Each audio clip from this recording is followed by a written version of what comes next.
Entering the final phase of victory over Hitler's Nazis, Yank armies swarm across western Germany, bringing devastation to cities of the Reich.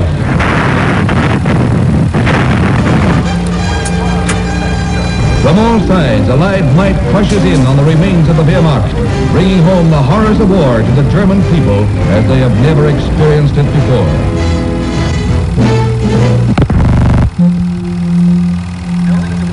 This was the Allied victory.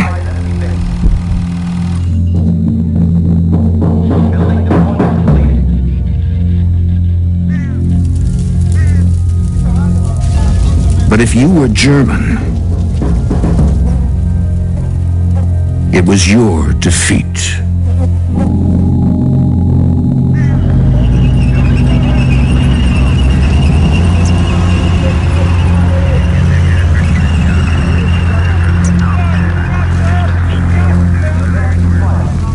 And now, we are hated, objects of contempt. We are poor, downtrodden, and despised by all. The German people had known for some time that they would lose the war.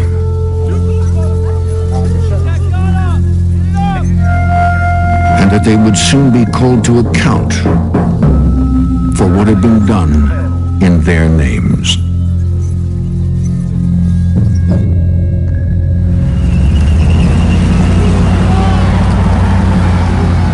My fingers are shaking as I write this. Everyone is now turning their backs on Adolf. No one was ever a supporter. Everyone was persecuted, and no one denounced anyone else. What about me? I was there. I breathed what was in the air. It affected all of us.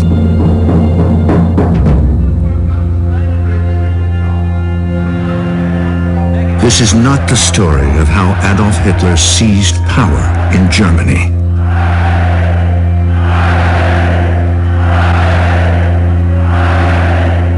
This is the story of how and why the German people gave it to him.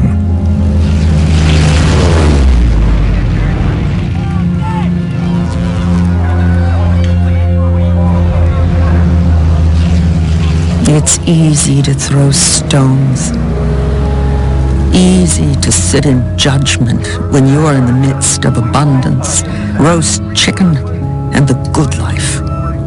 We do differently, people say. We would long since have shaken off the dictatorship of Nazi terror. What they really have. Some of what you will see has never been shown on American television before. And some of it cannot be shown in Germany, even today. These are their words, their films. This is the rise of the Third Reich.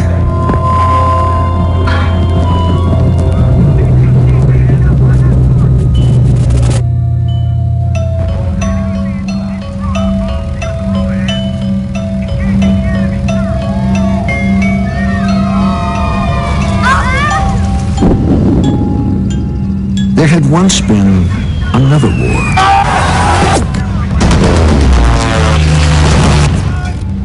And another German defeat.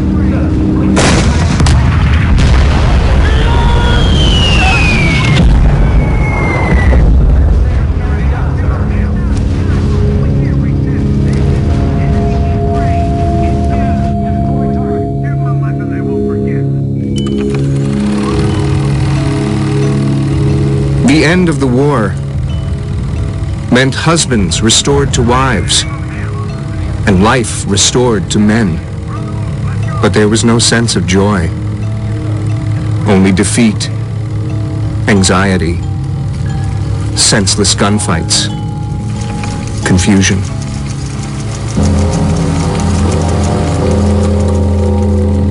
If you were German in 1919, your peace was humiliation and suffering.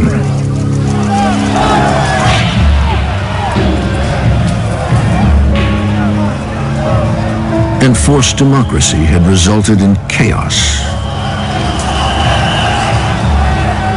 Money was worthless. Vigilantes ruled the streets. Berlin had become a swamp of depravity. Everything and everyone was for sale.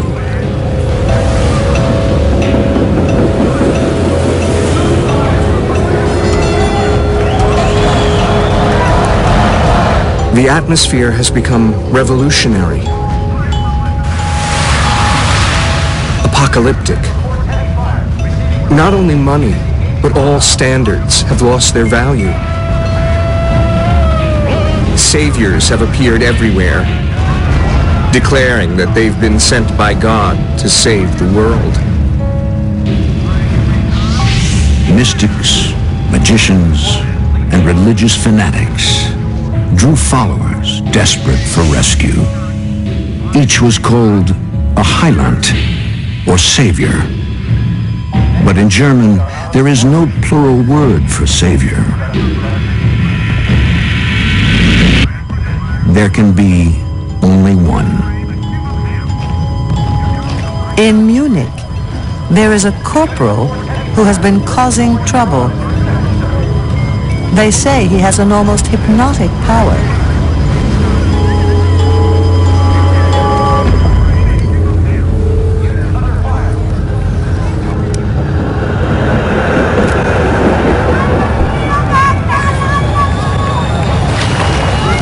It was the 2nd of September, 1923.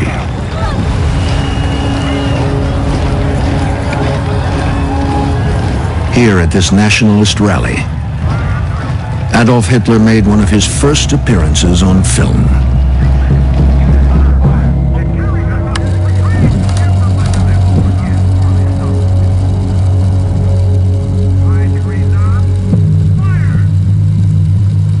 They say he puts up signs at his meetings saying, "No entry for Jews." But he has the most persuasive line about German honor and rights for the workers and a new society. And whether you like him or not, he certainly knows what he wants.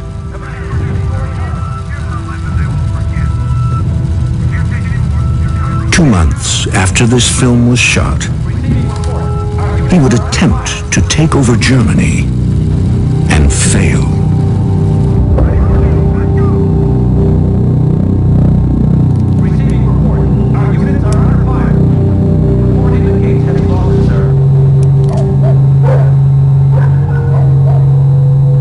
Overnight, Hitler became a national figure.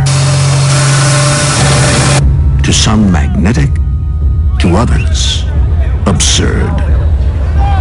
The Munich savior filled the headlines with a ridiculous attempt to stage a revolution in a beer cellar. In fact, the revolutionaries had been dispersed by police fire as they left the cellar. And that was the end of the matter. But it wasn't.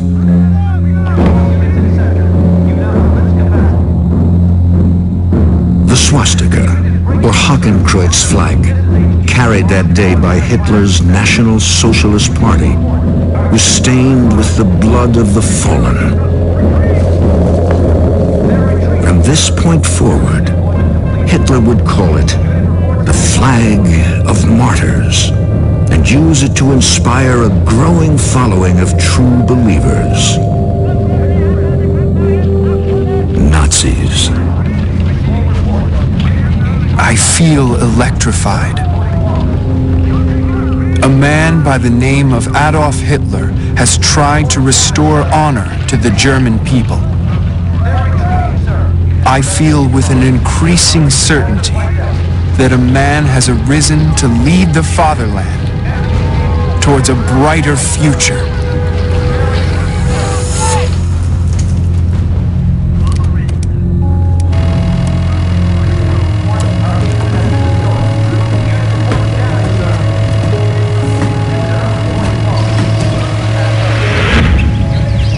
Here in Bückeburg, in north-central Germany, film hobbyist Adolf von Hinüber shot this film with his 9.5mm camera.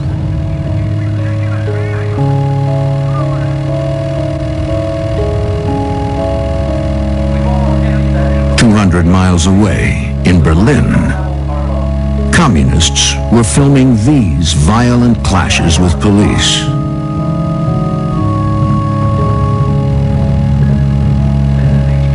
But if you were a loyal follower of Adolf Hitler, you would have been here. It was August 2nd, 1929. And the National Socialists were filming their third-party rally, the first here in Nuremberg. Und dafür ein!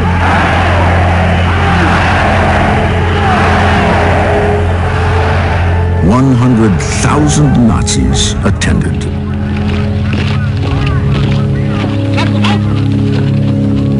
Suddenly, Adolf Hitler appears. He goes to each man, shaking his hand.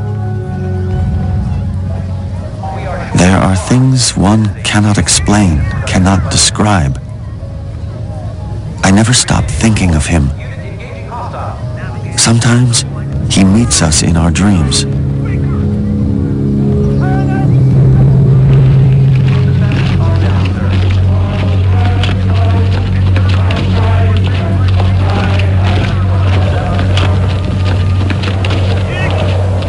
In this footage, Hitler consecrates Nazi Party flags by touching them to the Blutfahne, the blood-stained swastika of his failed revolution. The loyalists were dazzled.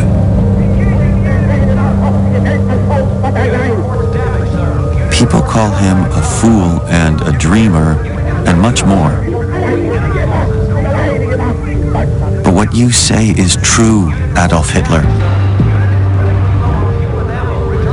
It is critical to our nation's history that we introduce over 65 million people to the ideas of National Socialism.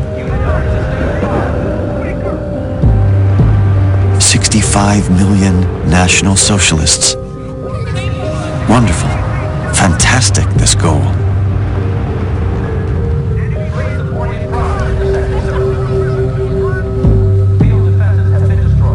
Most Germans still thought of Hitler as too radical, if they thought of him at all. But in less than 3 months, Wall Street would crash and take the German economy down with it.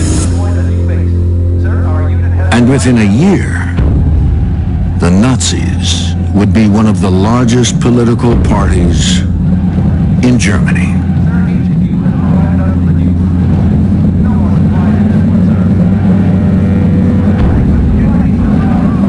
While we descended into misery and called anxiously for a savior, he emerged like a mountain.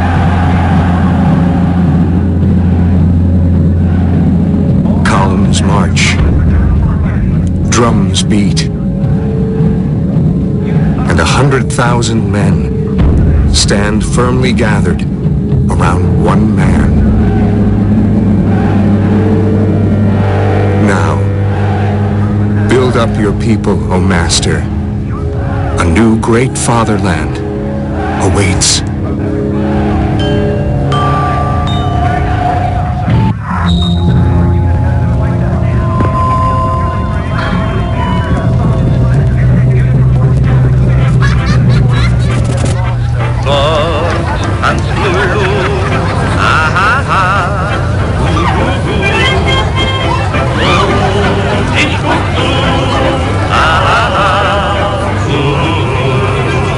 It was 1932.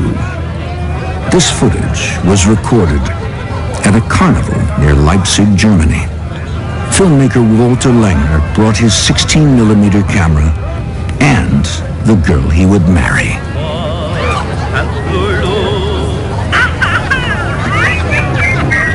The atmosphere was joyful.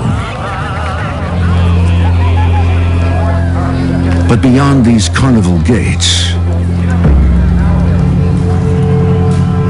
there were calls for revolution. If you were German and you wanted change, you had two choices.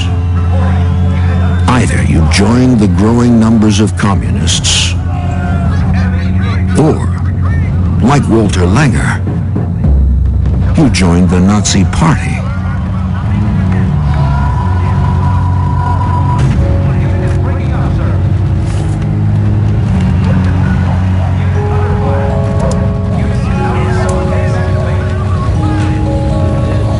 The Great Depression was in its third year, and Germany had suffered as much as any country. German mother, your children's father and provider stands before the closed-down factories, unemployed, without bread, without the hope that his lot and life will change. German mother, you want a good future and freedom for your children. This is why you will vote on the 13th of March for Adolf Hitler.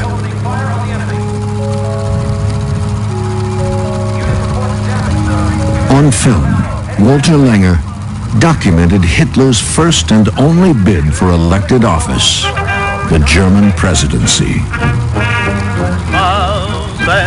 Mädchen sind wunderschön für Lulu, lass sich alle stehen, wenn sie kommt, sagt jeder voll Leidenschaft, fabelhaft. Mädchen sehen reizend aus und Lulu sticht sie alle aus, wenn sie tanzt, sagt jeder geheimnisvoll, einfach voll.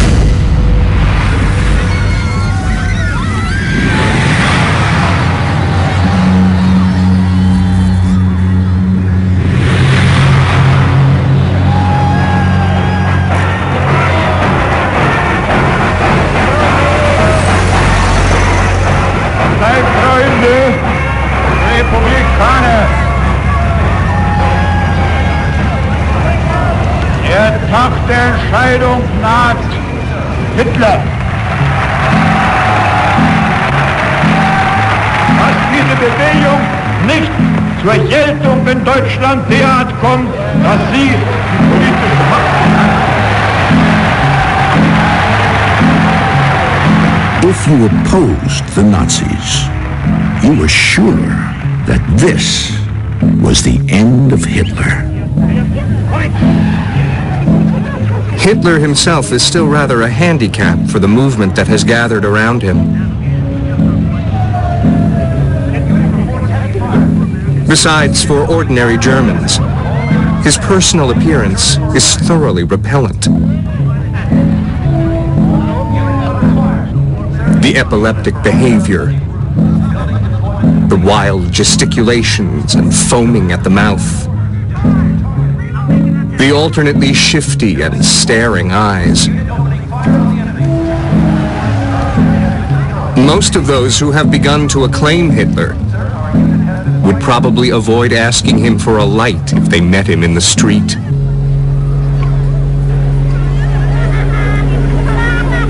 But in less than a year, Hitler would be Chancellor.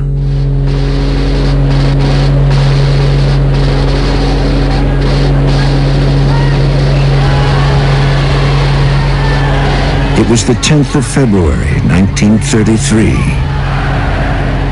Sie hören schon an dem sich vermehrenden Geräusch, wie die fieberhafte Spannung zu wachsen beginnt.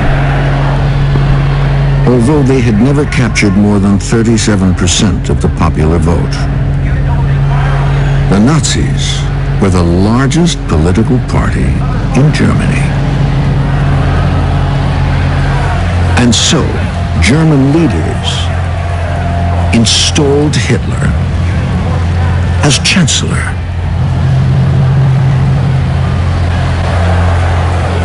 Der Reichskanzler Adolf Hitler, der Führer des jungen Deutschland, der hier im Sportpalast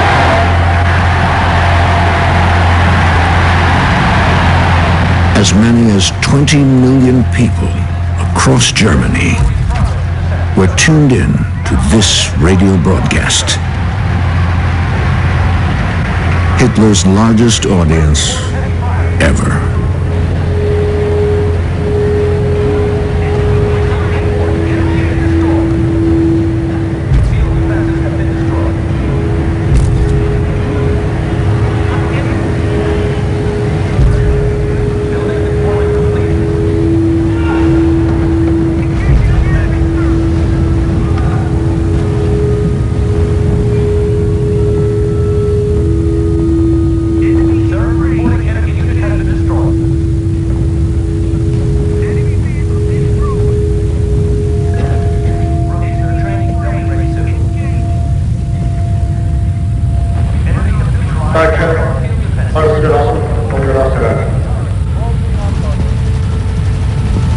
Reich und arm, Stadt und Land, Gebildete, Wissende und Unwissende.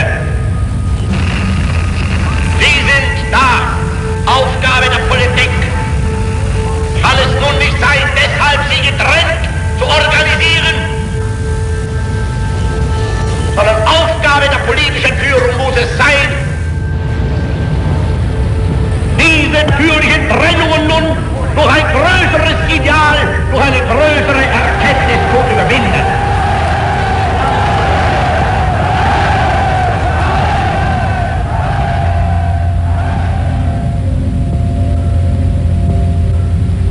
In uns selbst allein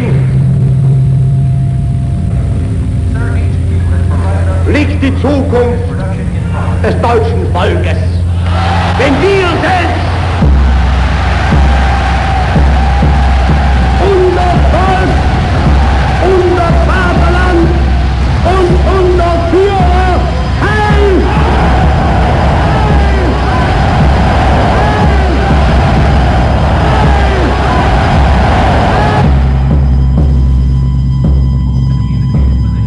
After this speech, Nazi Party offices were flooded with so many membership requests, they had to suspend admissions.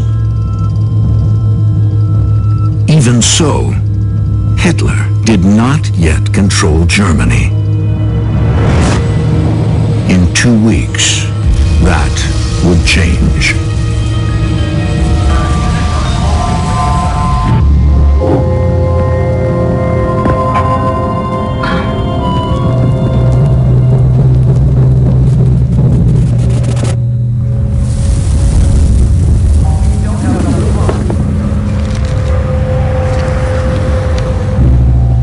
It was the morning of February 28th, 1933.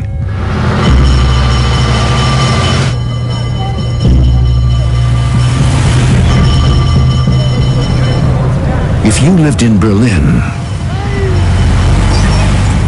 you awoke to this.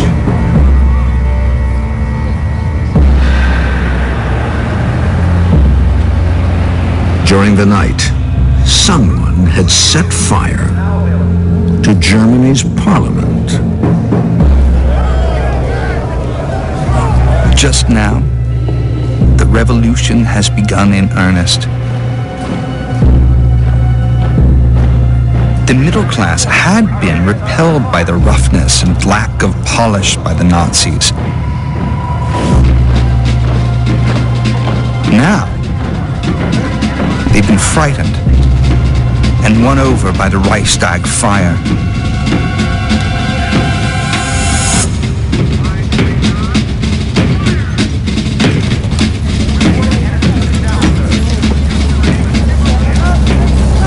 To this day, no one is certain who set the fire that destroyed the Reichstag. But Hitler knew who he would blame. his rivals, the communists.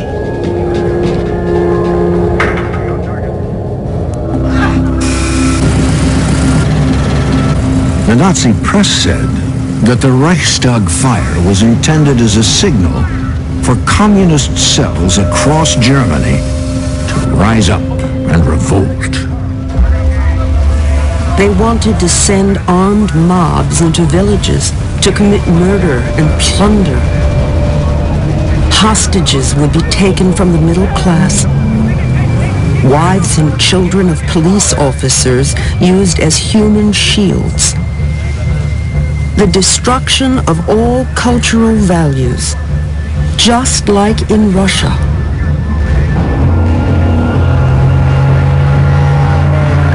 Hitler had invented a communist threat. Now he would use it to crush his opposition.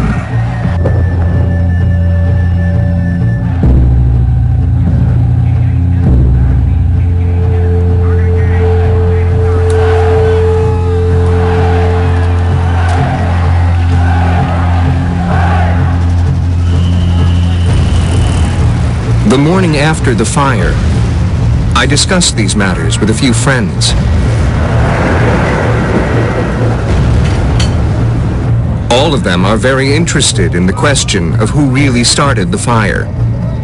And more than one of them hinted that they had doubts about the official story.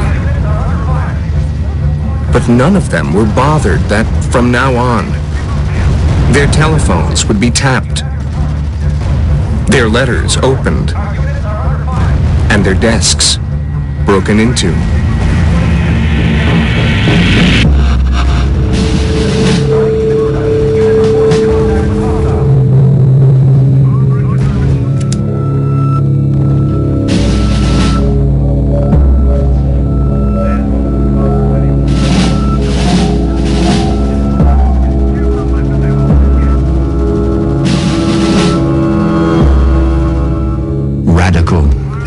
Violent changes were happening across Germany. But Hitler had justified them all. This ruthless intervention by the government may appear strange, but we must clean up. The communists have to disappear.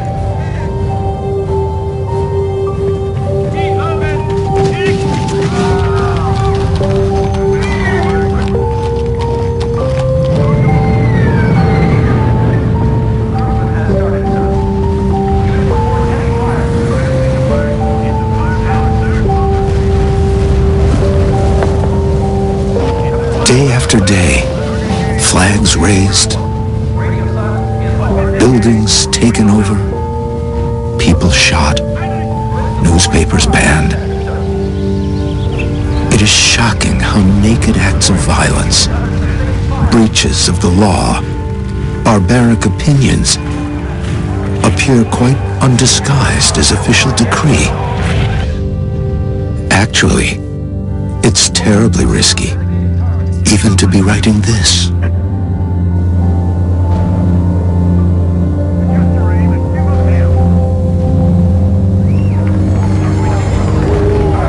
It was the 23rd of March. The communists were in jail.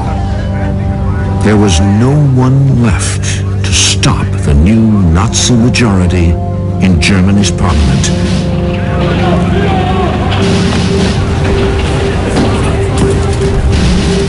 When delegates voted to consolidate all power in Adolf Hitler. He had been chancellor for exactly 52 days. Now, for all intents and purposes, he was dictator. We cry with happiness and joy.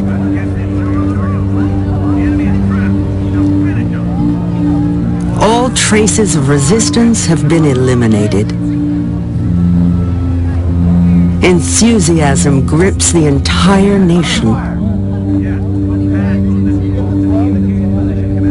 can barely believe that our beloved Führer stands alone at the helm of the Reich.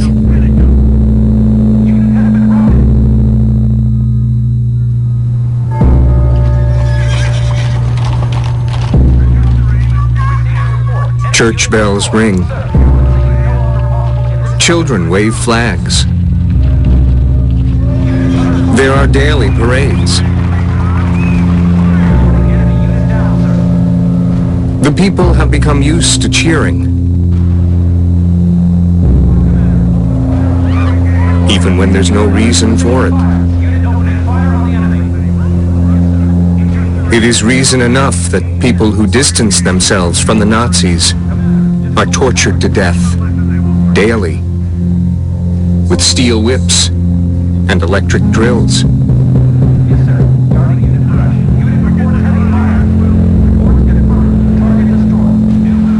Better to celebrate. Howl with the wolves.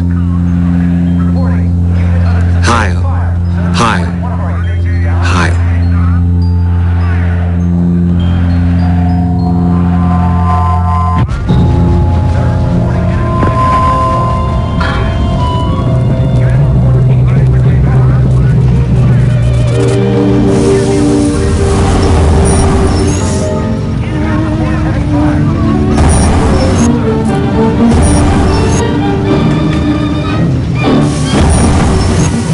It was the 28th of March, 1933. Adolf Hitler had been dictator of Germany for 5 days. Even so, unless you openly opposed the Nazis, your life went on as before. But for some, that was about to change. We are having lunch with a law professor and his wife. They are both Jewish. The amazing thing is that this clever, charming woman is not at all opposed to the Nazis.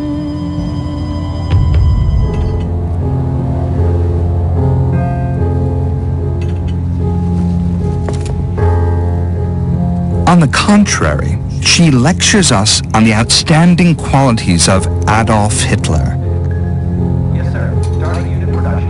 on the greatness of the age which we are allowed to witness, on the national rebirth. And she is firmly convinced that no harm whatsoever will come to educated Jews in Germany. 4 days after this lunch, Nazi Party member Walter Langer used his camera to document another historic moment in the new Third Reich.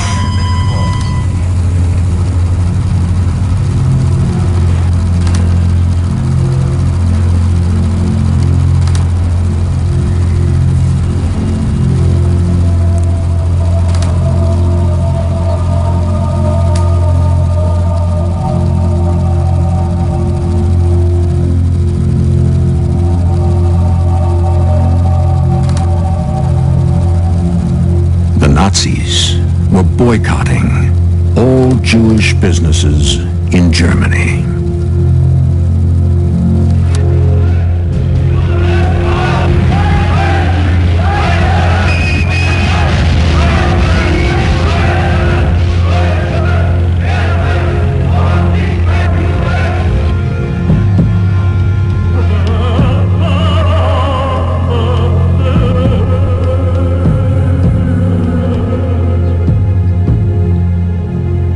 Fewer than 1 in 100 Germans were Jewish. Most saw themselves as Germans first.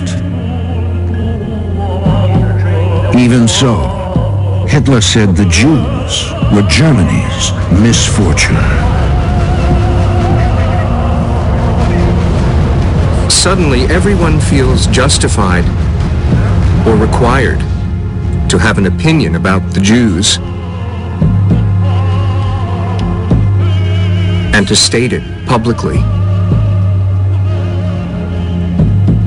Distinctions are made between decent Jews and others. I sympathize with the Jews. However, I would support their conversion to Christianity, with all honesty. Why do they still lie when they already have the power to do what they like? I want to know that. Why don't they just kill us? If that's what they want.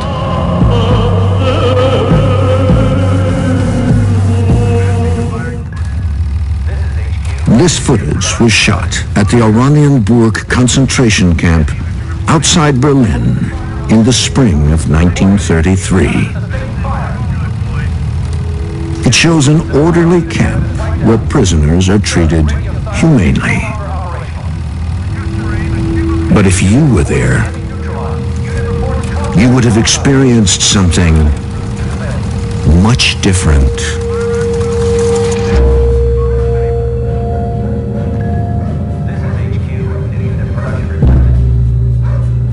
No one ever knows when it will be his turn to be beaten, or for what he must be beaten.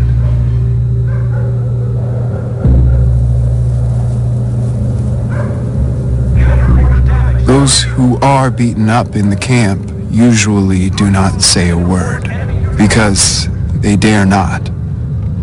But at night, you could hear the groans and sobbing.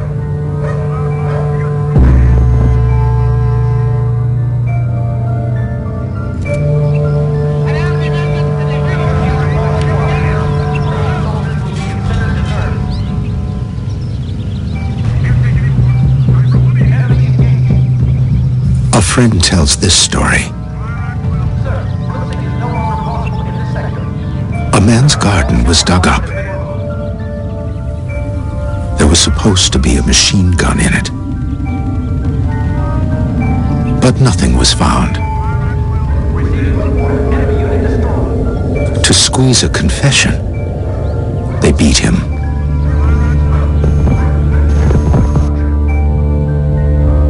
His corpse was brought back to the hospital. His body had boot marks on the stomach and fist-sized holes in the back. The official cause of death? Dysentery.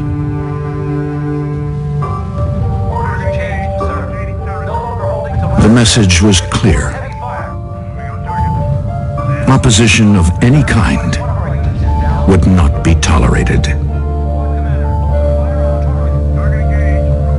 The Third Reich had begun its rise.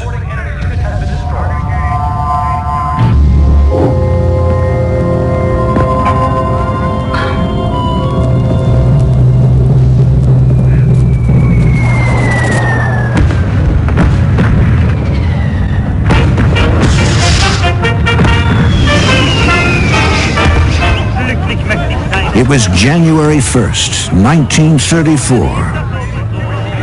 and the Nazis were ringing in the new year.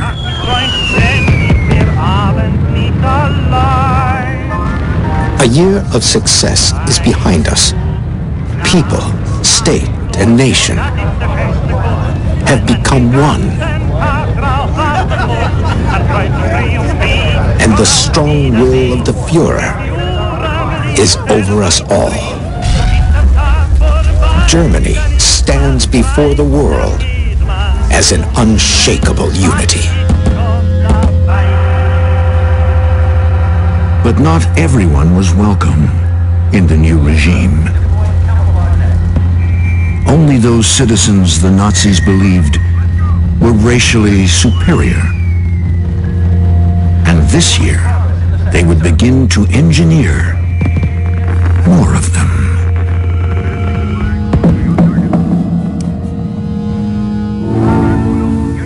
Kleiner Heinebuttje, wo kommst du auf einmal her? von den 1000 Sternen oder kommst du aus dem Meer deiner Züge glatt verspiegelt? In 1934, Nazi party member Kurt Hartmann and his wife Lotte welcomed this new baby boy.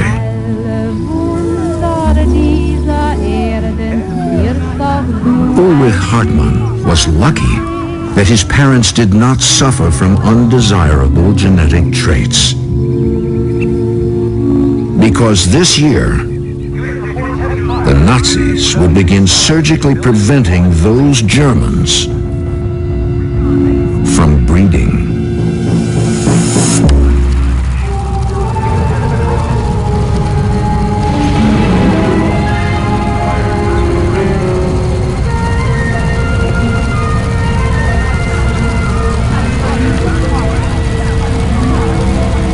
The Nazis made propaganda films like these to encourage compliance with the new law.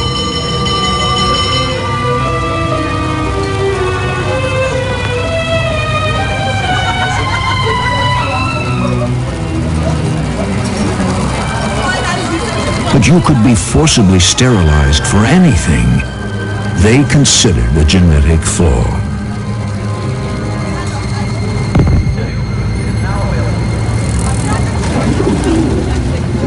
I have been informed by writing that I am to be rendered infertile.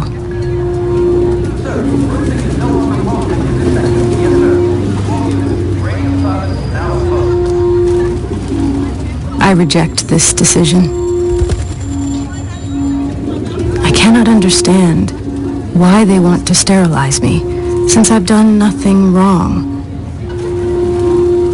Anyone could have suffered from a nervous breakdown. Emma was sterilized anyway.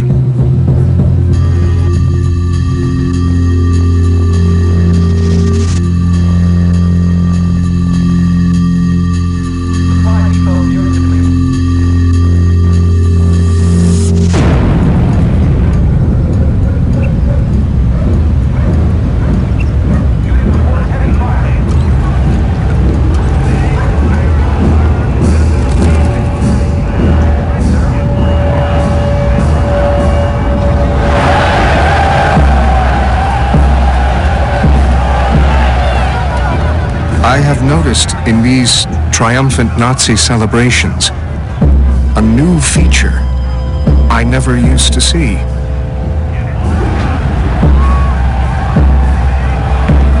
Behind the band and its following of brown-shirted storm troops,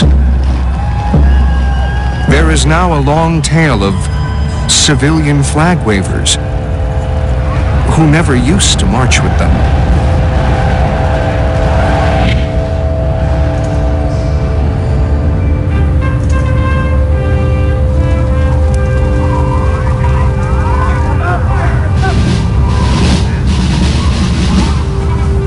It was the 25th of February.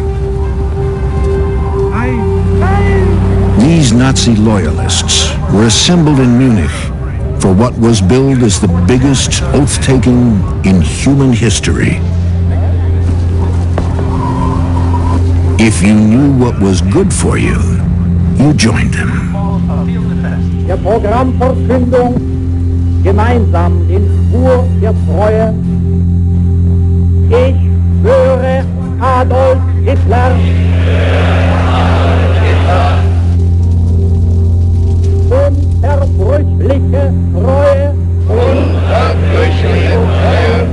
Unbedingten Gehorsam. Sieg Heil! Sieg Heil!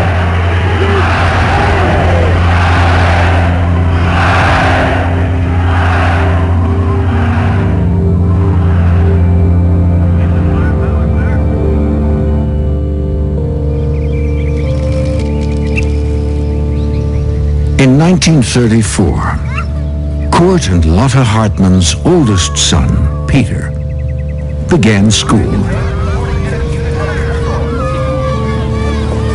Like other German boys, on his first day, he learned the mandatory German greeting, Heil Hitler.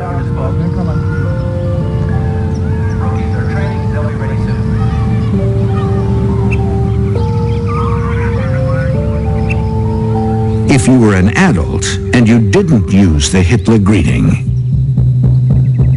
you risked being sent to a concentration camp.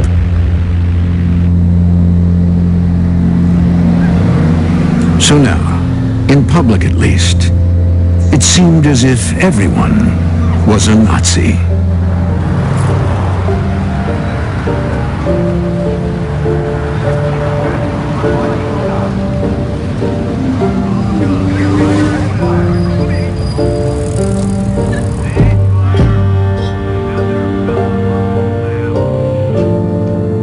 Everyone, literally everyone, cringes with fear. No letter, no telephone conversation, no word on the street is safe anymore. Everyone fears the next person, maybe an informer.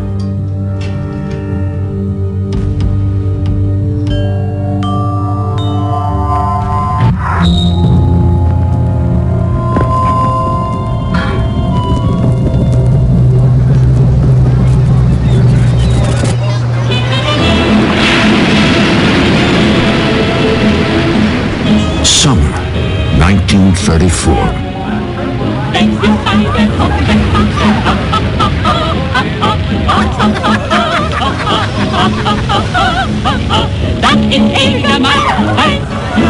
Nazi Party member Adolf von Huber filmed this footage here on the island of Borkum in the North Sea.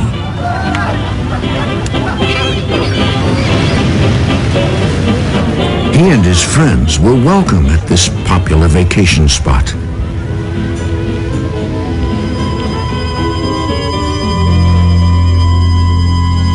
Jews were not.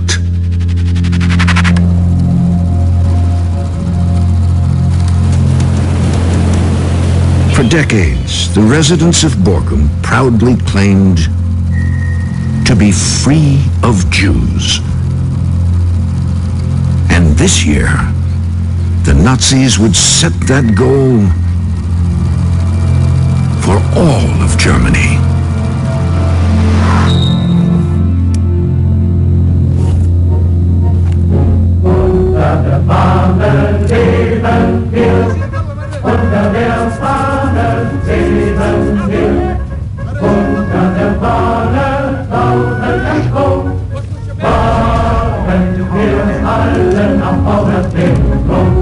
If you were a devoted Nazi Party member, the summer ended, as they all did, with the annual pilgrimage to Nuremberg for the party rally.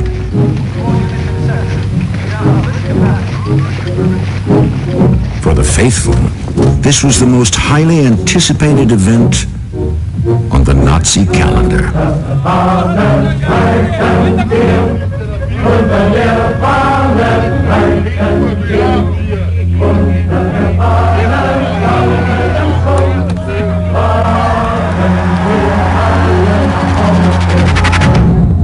But the rally of 1934 would be particularly special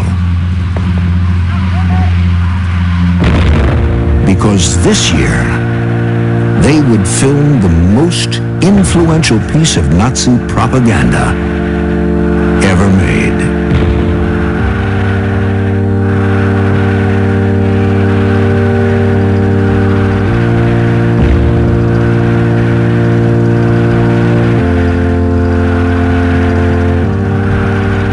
What I witnessed in Nuremberg is one of the most remarkable events I have ever experienced.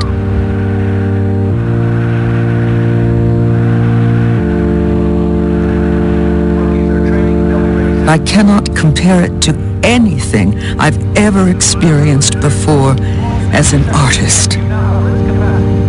Mein Führer, ich melde 52.000 Arbeitsmänner zum Appell angetreten. Heil, Arbeitsmänner!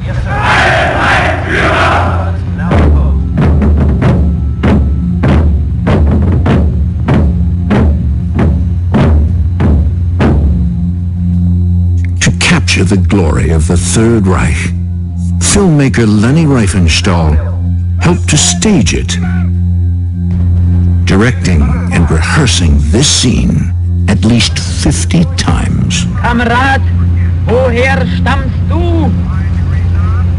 Aus Friesenland. Und du, Kamerad? Vom Kaiserstuhl. Und du? Von der Donau, vom Rhein und von der Saar. Ein Volk, ein Führer, ein Reich, ein Land. The film Triumph of the Will premiered to worldwide acclaim, winning awards in Germany, Venice, and finally, Paris. Within a year of that award, Adolf Hitler was named Time magazine's Man of the Year.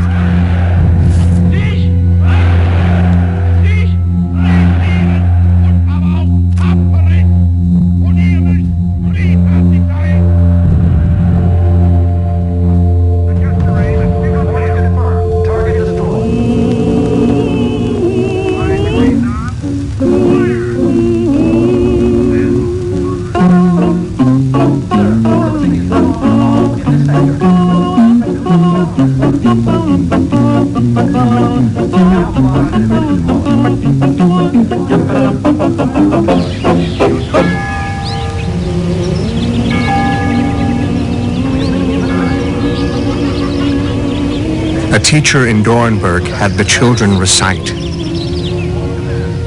"Jews are sinners.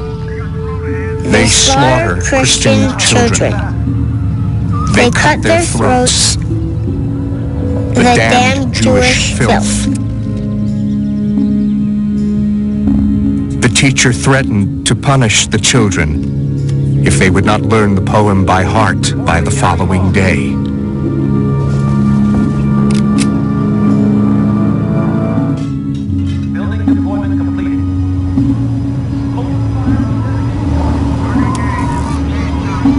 It was September 15th, 1935, and once again, the Nazi faithful were gathering in Nuremberg.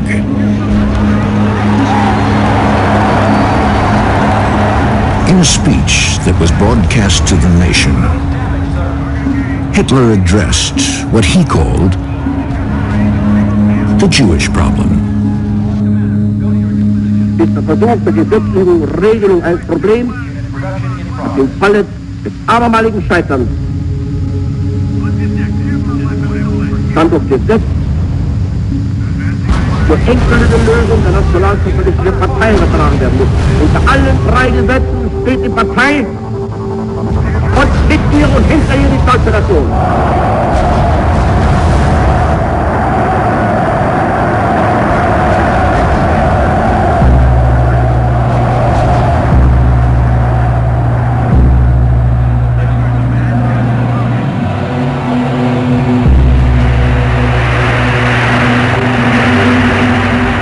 After these three laws were read, the halls rang with minute-long applause.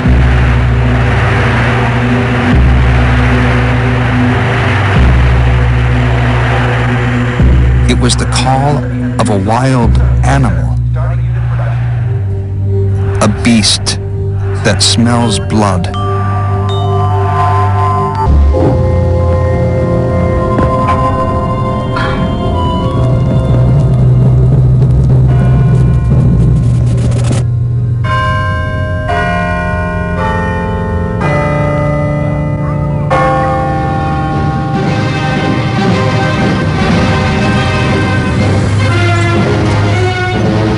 Welcome to Berlin, capital of the German Reich. It was the summer of 1936, and the world was coming to Berlin. For Berlin, 1936 is the Olympic year, and therefore Berlin is presenting herself in festival dress. The main theme are the flags of the new party's designs, the black swastikas in a white circle on a red background. Germany's capital was hosting the 11th Olympic Games. And the Third Reich produced tourism films like this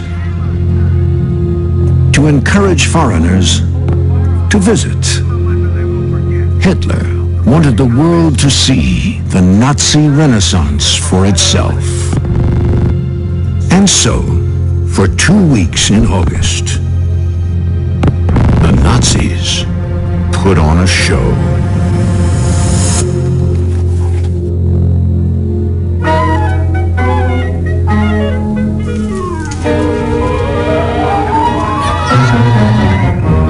If you were a